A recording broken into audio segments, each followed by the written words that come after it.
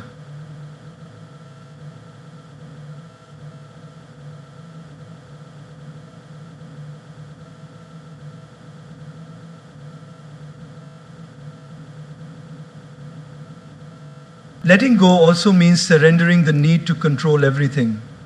Life has its own rhythm, its own unfolding. No matter how tightly you hold the steering wheel, some things are just not in your hands.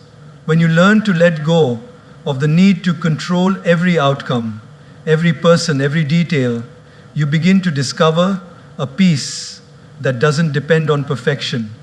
You begin to trust that what is meant for you will not miss you, and what misses you was never meant to be yours. And in that trust, there is tremendous freedom. Holding on may feel like strength, but sometimes real strength is in the release.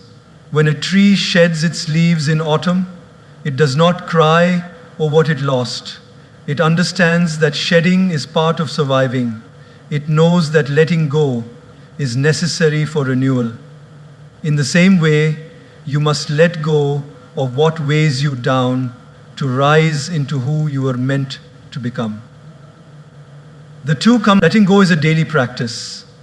It's choosing every day to forgive a little more, to trust a little more, to hold peace higher than pride. It's choosing to say, I may not have the closure I wanted, but I have the power to create peace within myself. And when you do this, when you truly let go, you'll feel lighter, freer, and more connected to the present moment. You'll be able to breathe again, laugh again, live again. So don't let the past trap you. Don't let pain define you. Don't let mistakes haunt you. Let go. Not for them, but for you. Because your peace, your joy, and your strength are waiting on the other side of release.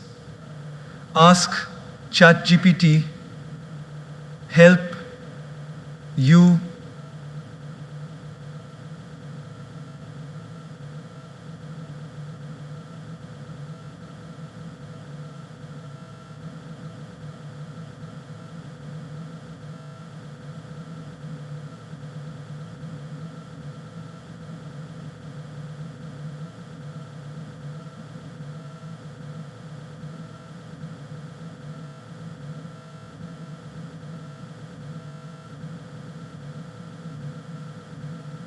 Silence is a superpower. In a world where everyone is rushing to be heard, where opinions are thrown like confetti, and noise fills every corner of our lives, from our phones to our thoughts, silence becomes rare, sacred, and deeply powerful. Most people associate silence with weakness, with lack of confidence, or with not knowing what to say.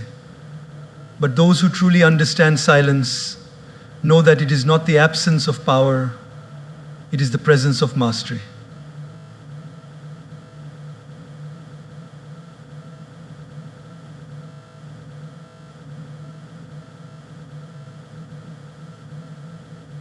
Most people associate silence with weakness, with lack of confidence.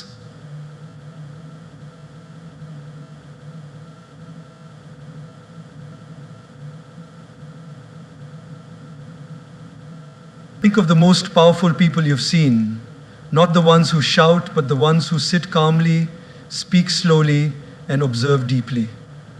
They don't need to prove anything, because their silence speaks louder than any words. Their quietness is not emptiness, it's control. It's not insecurity, it's self-assurance. Their silence doesn't come from not having something to say, it comes from knowing when not to say it. It comes from knowing when not to say it. Not that the silence is over. It comes from knowing when to say it. It comes from knowing when not to say it. It comes from knowing when not to say it. Let me share a small story that captures this truth. There was once a wise teacher who was insulted by a student in front of an entire classroom. The student, filled with anger and arrogance, kept shouting, trying to provoke the teacher. But the teacher simply looked at him and said nothing. He smiled and remained calm. After the class, one of the other students asked him, "Why didn't you respond? Why didn't you say anything back?" The teacher gently replied, "If someone offers you a gift and you don't accept it, who does it belong to?" The student answered, "The giver." The teacher said, "Exactly. I did not accept his anger, so it still belongs to him." That is the power of silence. When you stay calm, when you refuse to engage in unnecessary battles, you don't just protect your peace, you protect your energy. And your energy is your true wealth. We waste so much of it arguing to be right, reacting to small things, or trying to impress others. But silence keeps us anchored. It gives us space to think, to reflect, and to respond with wisdom. Imagine this in your everyday life. You're in a meeting, and someone challenges your idea harshly. Your first impulse might be to defend yourself aggressively. But what if, instead, you paused, listened, and responded not with ego, but with clarity? If you left your phone at home, you found it instantly in your pocket. You found it instantly in your pocket. You left your phone at home, you found it instantly in your pocket. If you left your phone at home, you found it instantly in your pocket. You found it instantly in your pocket. You get back to the meeting and tell your partner, "You were wrong. You got it wrong." You took it a partner's word. You did not know him well. You took it as a favor. That silence in between, where you take a breath instead of reacting, that is where your power lies. That pause is what separates a wise person from an impulsive one. Or think about a heated conversation at home. A partner, a sibling, or a parent says something hurtful. Reacting would mean escalating the situation, throwing back more words, creating a storm. But silence, intentional silence, has the power to disarm the other person. It has the power to make them reflect. Because when there's no noise to fight against, people are left alone with their own echo. And that echo often leads them to understanding and even apology. But silence is not just external, it's internal too. Mental silence is just as powerful. Most people live with a mind that never stops talking. What if this happens? Why did they say that?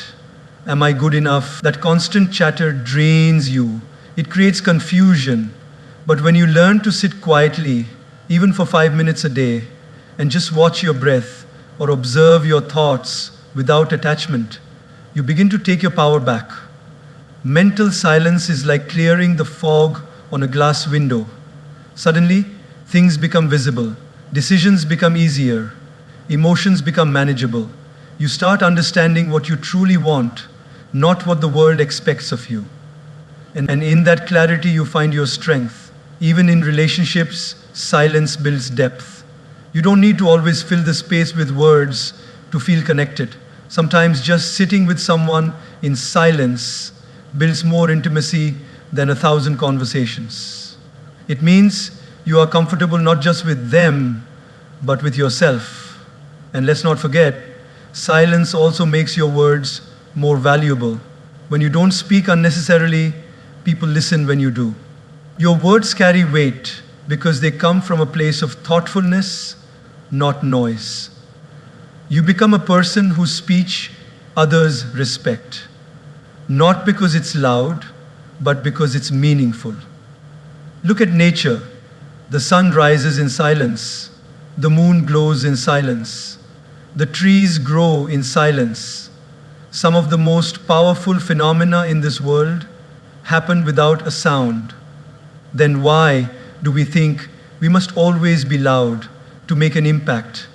Silence is strength because it requires discipline. It requires maturity to hold your tongue, patience to sit in discomfort, and confidence to let go of the need for approval. Silence doesn't mean you don't care. It means you care enough to protect your peace.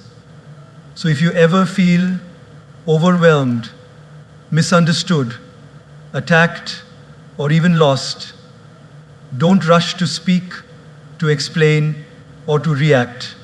Just sit in your silence. Let it speak for you. Let it clear your path. Let it strengthen your soul. Because in a noisy world, the one who masters silence masters everything. And in mysteries like this, I know that my paths code path, path, path, path in noisy world. The one who masters silence masters every. Be inner hidden, not outer pulled. In a world that constantly tries to define us, direct us, and sometimes even drown us in expectations, there is immense power in living from the inside out. To be inner driven means to have a compass within, a quiet strength, a clear intention, and a sense of self so rooted that no storm outside can shake it. But most people live the opposite way. They are outer pulled.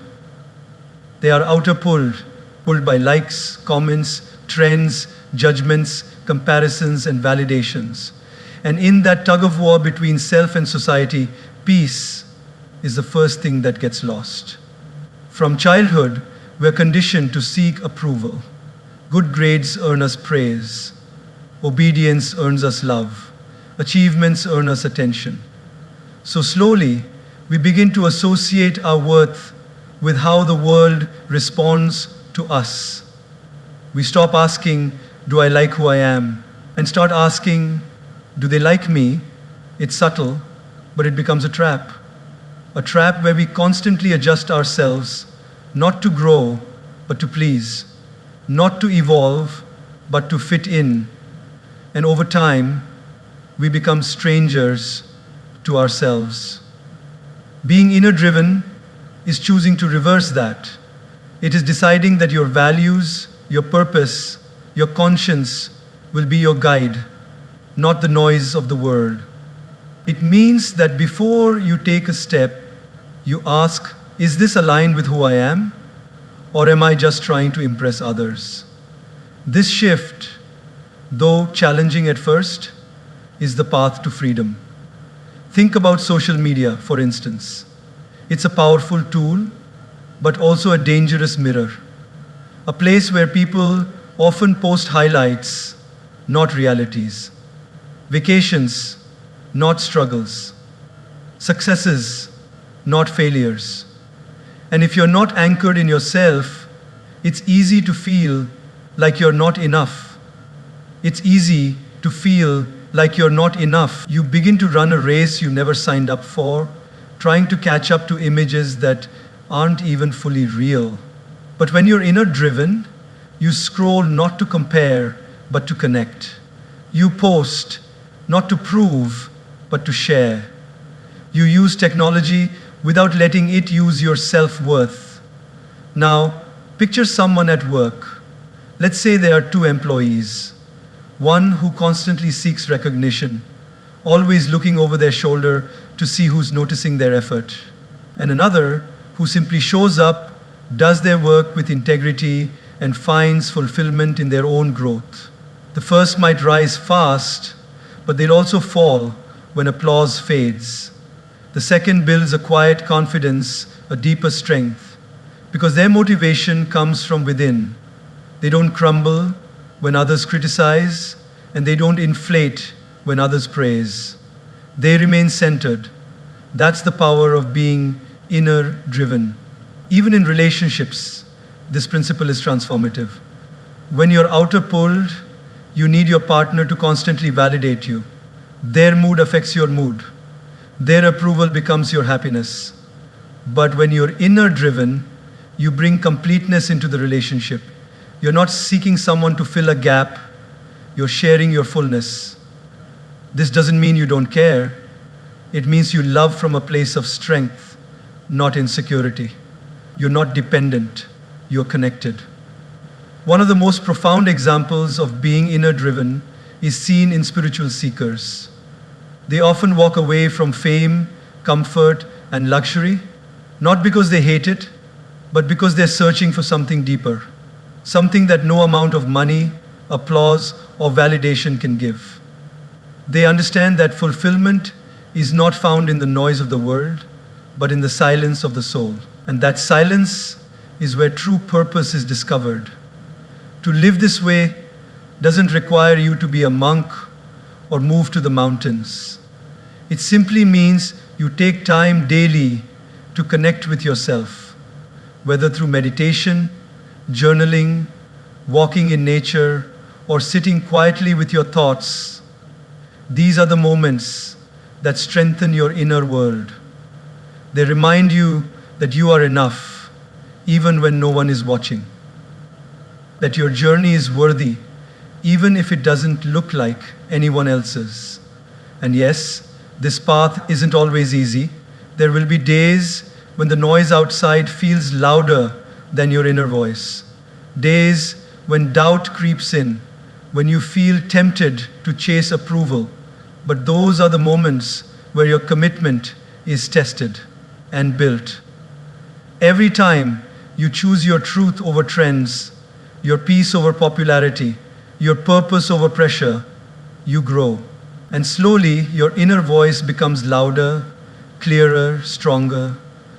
When you are inner driven, life becomes less about reaction and more about intention. You wake up not to survive another day, but to live with meaning. You don't need everyone to understand you because you understand yourself. You don't seek the spotlight because you shine from within. So choose to live from the inside out. Don't be a puppet pulled by public opinion. Be a person powered by purpose. Because in a world where everyone is trying to fit in, the bravest thing you can do is to stand strong in who you are. Let your soul lead, and your life will follow.